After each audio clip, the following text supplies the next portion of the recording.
XML sitemap functionality in Yoast SEO plugin. This is absolutely a great feature and one that you should definitely have enabled. When you have it enabled, and if you were to press on XML sitemap, it's going to generate a sitemap for your blog posts, for your pages, or other settings, as we will in the second explore.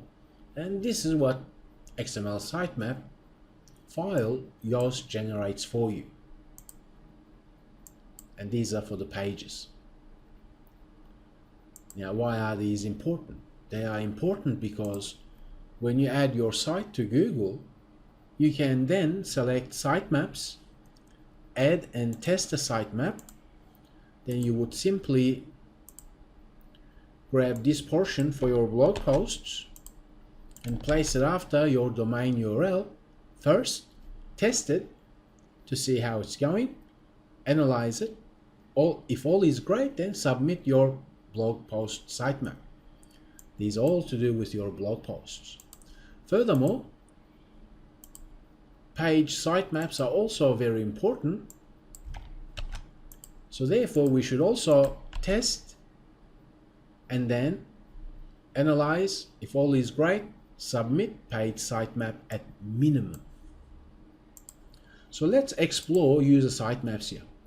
You can enable author user sitemaps. Let's enable that.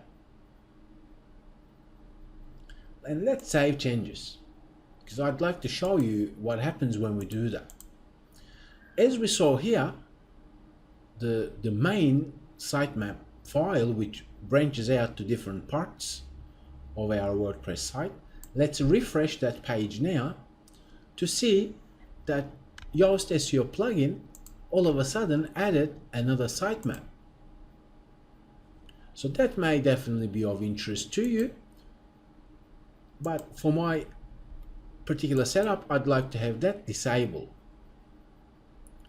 Post types, posts definitely need to be in your sitemaps, and pages as well. Now, images can be a little bit tricky. Let's put that in sitemap, save changes, and view our sitemap here now.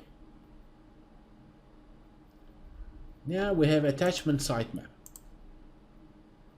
And these are all the different URLs that have images, attachment files. Okay, let's take a look at this particular one. Here, this is the image URL, but you see, unless you're really focused on image marketing somehow, then perhaps not having that as your sitemap is only smart. Because whether you have that enabled or not, Google will index the images found on your website. So you don't really need this plugin or any other plugin to tell Google about certain pages that you publish on your pages or your blog posts.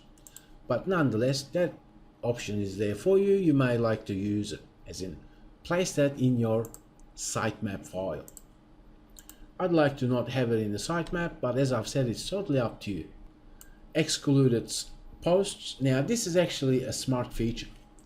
Let's imagine that you have a post, perhaps you created a post that you think, you know what, I don't want that particular post to be shown in the sitemap.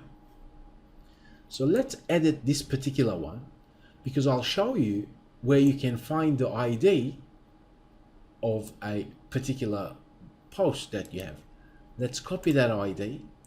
Now, keep an eye out on this URL here, because once I put a comma next to that number, so if you have yours empty, it will be something like this. But I've already excluded one post, so let me exclude another one. Let's save changes. Now, when I visit my post sitemap, I should not have this anywhere on this page because I've excluded it. So therefore, let me remove that exclusion and save changes. Now let me refresh the post sitemap. Now let me search for the same URL, and it should be there somewhere because I have removed that exclusion. So at the end of the day, it may be the case that you want certain posts to not show up in your post sitemap. If that's the case, all you need to do is go to edit post and look for the ID of that post, which comes after the question mark, post equals, and this is the ID. Each blog post that you have will have a different ID. Let's look at taxonomies.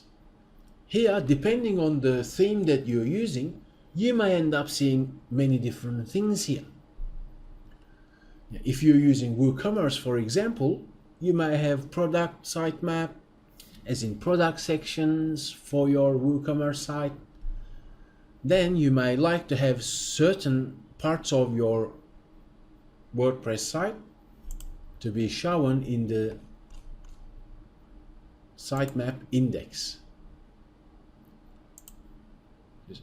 It's basically straightforward. If you want the categories in sitemap, then you select in sitemap. I don't like to have my tags in the sitemap, but if I wanted it, I would just select it as such, refresh, and I will see a sitemap for tags as well. But I tend to not have that in the sitemap. If you're using different post formats, then simply analyze it. At the end of the day, at minimum, you want your blog posts and pages and submit them to Google Search Console. If you're utilizing plugins such as WooCommerce and so on, then surely your product categories, your products, they should all have their own XML format sitemaps. Now, before I close up, let me show you an edit post, and I'll show you another setting that you can manipulate that as well. As in, when you select no index, no follow, and save changes for a particular blog post, let's actually save changes. Let's update that file, revisit our post sitemap. Because I have no index and no follow that particular blog post, basically telling Google and other search engines not to index the contents that is found on this URL. And we also tell them no follow, that means do not follow the links that is found on this URL here. So that's what no index, no follow is all about.